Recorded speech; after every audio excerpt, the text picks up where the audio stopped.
Assalamualaikum warahmatullahi wabarakatuh. Nama saya Muhammad Gusti Hamdan. Saya kelas Ekonomi Syariah non-rank Banjarbaru. Di sini saya akan mempresentasikan hasil dari makalah saya, yaitu tentang Persatuan Indonesia. Langsung masuk ke pembahasan. Butiran-butiran Pancasila Persatuan Indonesia. Butiran-butiran sila Persatuan Indonesia adalah sebagai berikut. 1. Mampu menempatkan persatuan, kesatuan serta kepentingan dan keselamatan bangsa dan negara sebagai kepentingan bersama di atas kepentingan pribadi dan golongan. 2. Sanggup dan rela berkorban untuk kepentingan negara dan bangsa apabila diperlukan. 3. Mengembangkan rasa cinta kepada tanah air dan bangsa. 4. Mengembangkan rasa kebanggaan berkebangsaan dan bertanah air Indonesia. 5. Memelihara ketertiban dunia yang berdasarkan kemerdekaan, perdamaian abadi dan keadilan sosial. 6. Memajukan pergaulan demi persatuan dan kesatuan bangsa yang berbhinneka tunggal ika. B. Hubungan antara sila ketiga Pancasila dengan keanekaragaman budaya Indonesia.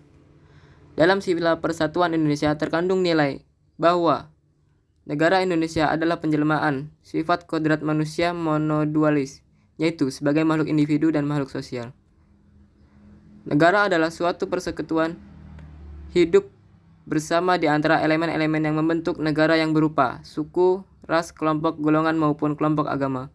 Oleh karena itu, perbedaan merupakan bawaan kodrat manusia dan juga merupakan ciri khas elemen-elemen yang membentuk negara. Konsekuensinya negara adalah beraneka ragam tetapi satu. Mengikatkan diri dalam suatu persatuan yang dilukiskan dalam Bhinneka Tunggal Ika.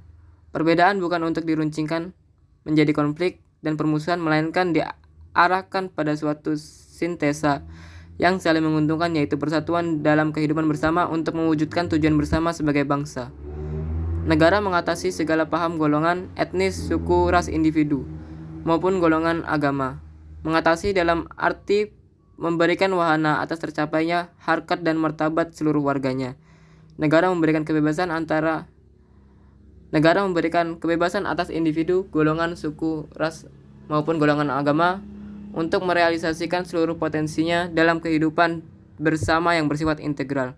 Oleh karena itu, tujuan negara dirumuskan untuk melindungi segenap warganya dan seluruh tumpah darahnya, memajukan kesejahteraan umum, kesejahteraan warganya, mencerdaskan kehidupan warganya, serta dalam kaitannya dengan pergaulan dan bangsa-bangsa lain di dunia untuk mewujudkan suatu ketertiban dunia yang berdasarkan perdamaian abadi dan keadilan sosial.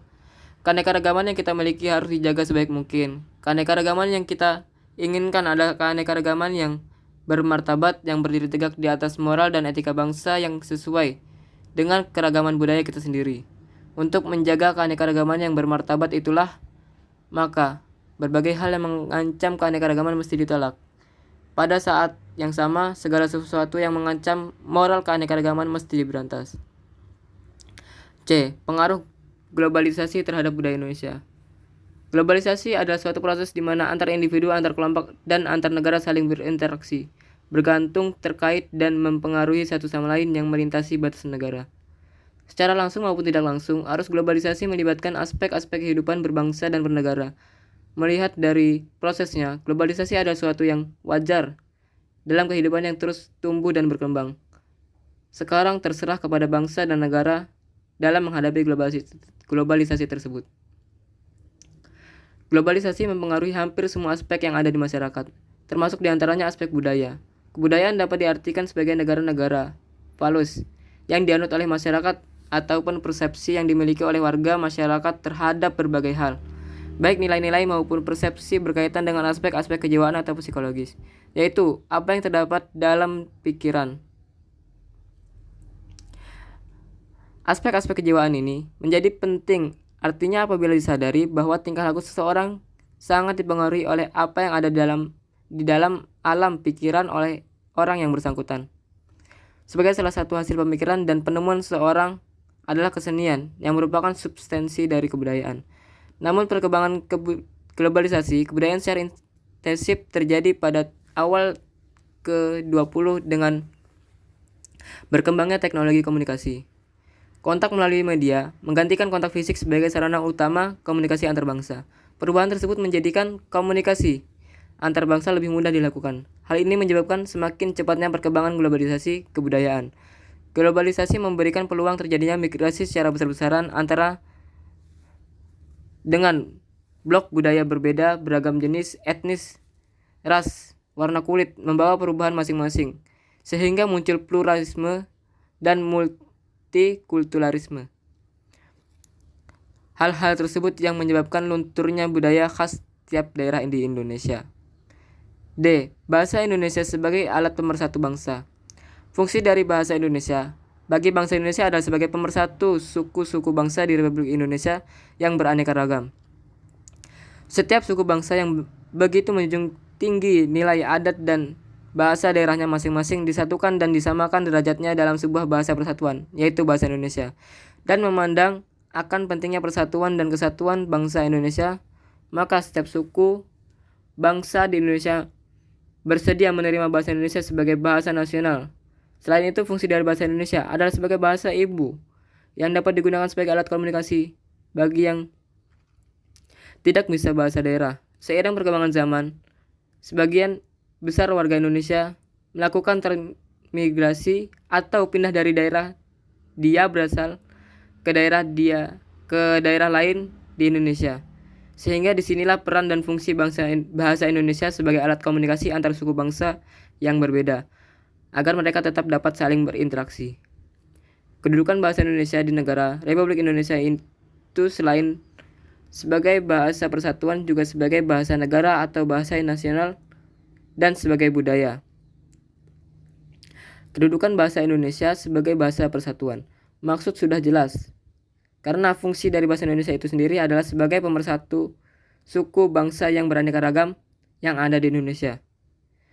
Kedudukan bahasa Indonesia di negara Republik Indonesia selain sebagai bahasa persatuan juga sebagai bahasa negara atau bahasa nasional dan sebagai budaya. Kedudukan bahasa Indonesia sebagai bahasa persatuan maksudnya sudah jelas. Karena fungsi dari bahasa Indonesia itu sendiri adalah bahasa pemersatu suku bangsa yang beraneka ragam yang ada di Indonesia. Bahasa Indonesia sebagai bahasa negara atau bahasa nasional. Maksudnya, bahasa Indonesia itu adalah bahasa yang sudah diresmikan menjadi bahasa bagi seluruh bangsa Indonesia. Sedangkan bahasa Indonesia sebagai budaya maksudnya. Bahasa Indonesia itu merupakan bagian dari budaya Indonesia dan merupakan ciri khas atau pembeda dari bangsa-bangsa lain. Penerapan sila ketiga di berbagai bidang. 1. Di bidang pendidikan. Pendidikan adalah salah satu piranti untuk membentuk kepribadian. Penanaman kepribadian yang baik harus dilakukan sejak dini, terutama penanaman rasa cinta kepada tanah air dan rasa persatuan dan kesatuan sebagai bangsa Indonesia. Kepribadian yang baik para penerus bangsa akan menentukan nasib dan kemajuan Indonesia di masa mendatang. Nilai-nilai Pancasila harus ditanamkan kuat pada generasi-generasi penerus bangsa. Tujuan pendidikan nasional adalah menciptakan manusia yang beriman, bertakwa, berakhlak mulia, sehat, berilmu, cakap, kreatif, mandiri, demokratis, dan bertanggung jawab. 2. Bidang ilmu pengetahuan dan teknologi. Iptek harus memenuhi etika ilmiah. Yang paling berbahaya adalah yang menyangkut orang mati, menyangkut hidup mati orang banyak.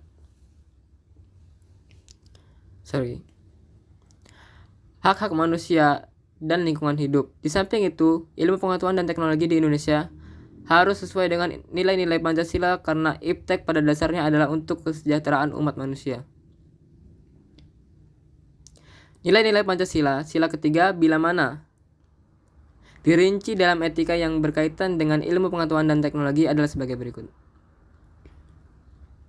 1. Sumber ilmiah sebagai sumber nasional bagi warga negara seluruhnya. Pemanfaatan ilmu pengetahuan dan teknologi harus mendahulukan kepentingan bangsa dan negara. 2. Alokasi pemerataan sumber daya dan hasilnya.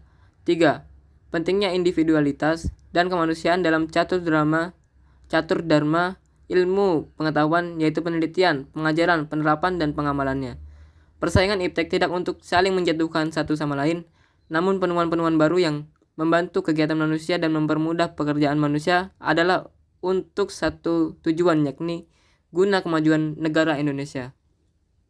F. Penerapan sila ketiga di berbagai lingkungan. 1. Di lingkungan negara. Di lingkungan keluarga. A. Mencintai sesama anggota keluarga dan membina kerukunan serta keutuhan keluarga. B. Mengutamakan kepentingan keluarga. C. Tidak memaksakan kehendak kepada anggota keluarga.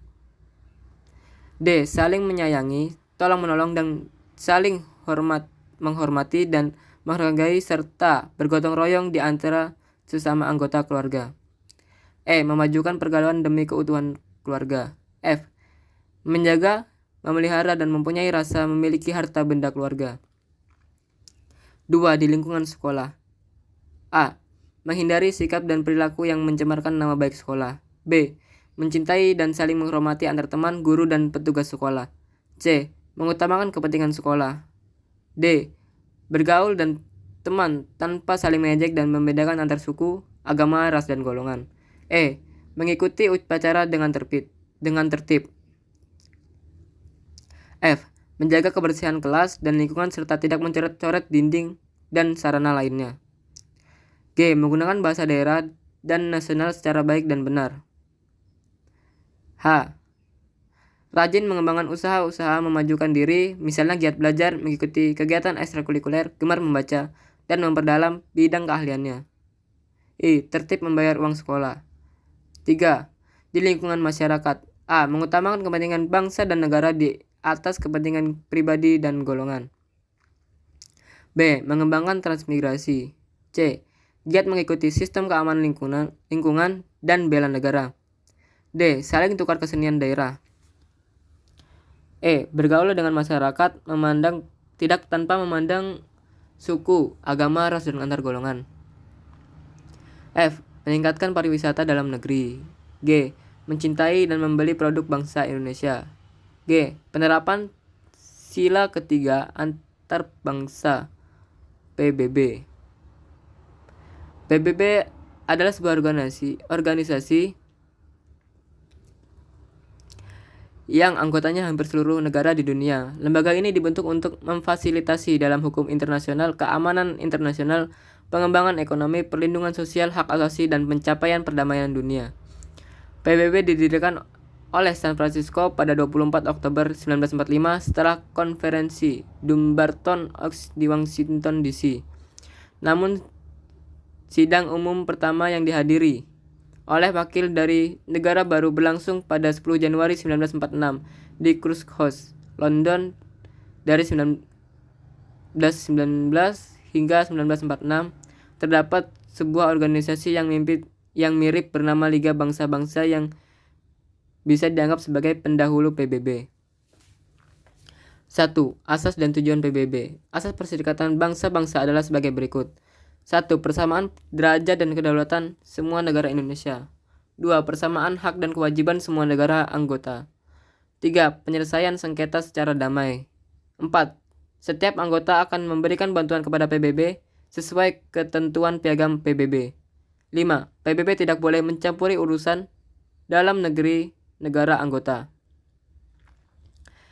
Tujuan Perserikatan Bangsa-Bangsa sebagai berikut. 1. Memelihara perdamaian dan keamanan dunia. 2.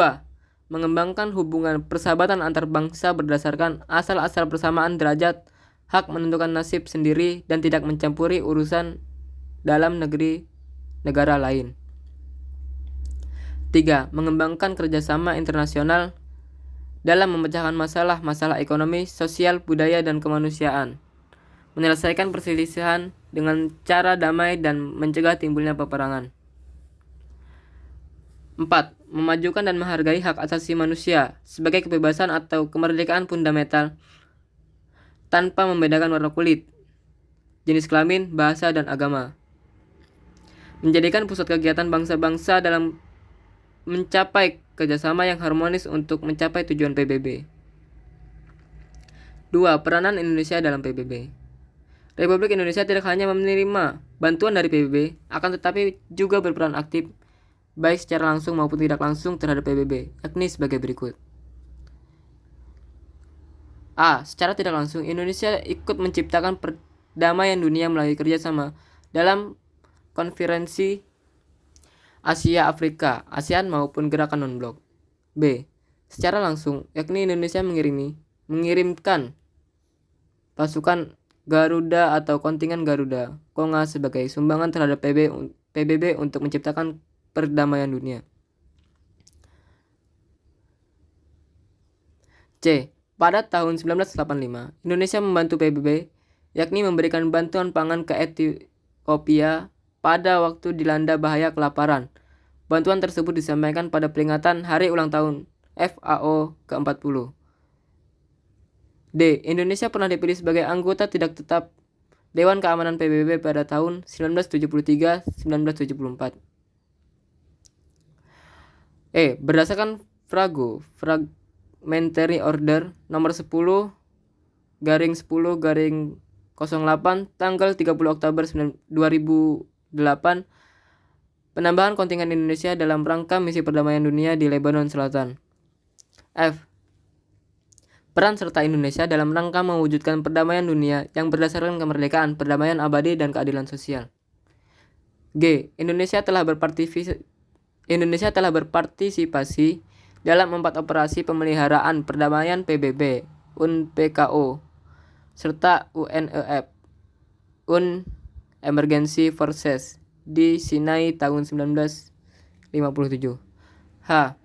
Penyumbang pasukan atau polisi atau trup atau polis contributing country dengan jumlah personil sebanyak 1.618. Saat ini Indonesia terlibat aktif 6 UNPKO yang tersebar di 5 negara. I. Pengiriman PKD di bawah bendera PBB menunjukkan komitmen kuat bangsa Indonesia sebagai bangsa yang dicintai, damai,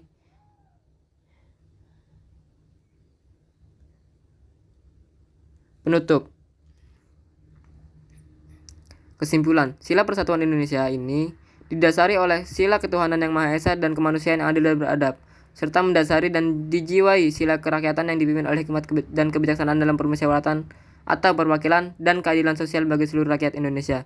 Dalam sila persatuan Indonesia terkandung nilai bahwa negara Indonesia adalah sebagai penjelmaan sifat kodrat manusia, yaitu sebagai makhluk individu dan makhluk sosial. Negara merupakan suatu persekutuan hidup bersama di antara elemen-elemen yang membentuk negara yang berupa suku, ras, kelompok, golongan maupun kelompok agama. Oleh karena itu, perbedaan merupakan bawaan kodrat manusia dan juga merupakan ciri khas elemen-elemen yang membentuk negara. Konsekuensinya adalah beraneka ragam tetapi satu.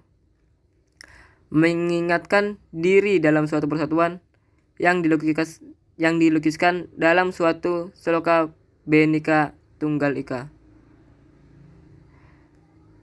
Saran, kita sebagai generasi muda harus menerapkan nilai-nilai yang terkandung pada Pancasila dalam kehidupan sehari-hari. Pancasila Persatuan Indonesia sangat cocok untuk dijadikan dasar pedoman dalam melakukan setiap perbuatan yang dimana banyak hal perbedaan. Dengan menerapkan nilai persatuan membuat perbedaan yang ada menjadi tidak terlihat dan memperkuat persatuan di negara Indonesia. Sekian dari saya. Wassalamualaikum warahmatullahi wabarakatuh. Terima kasih.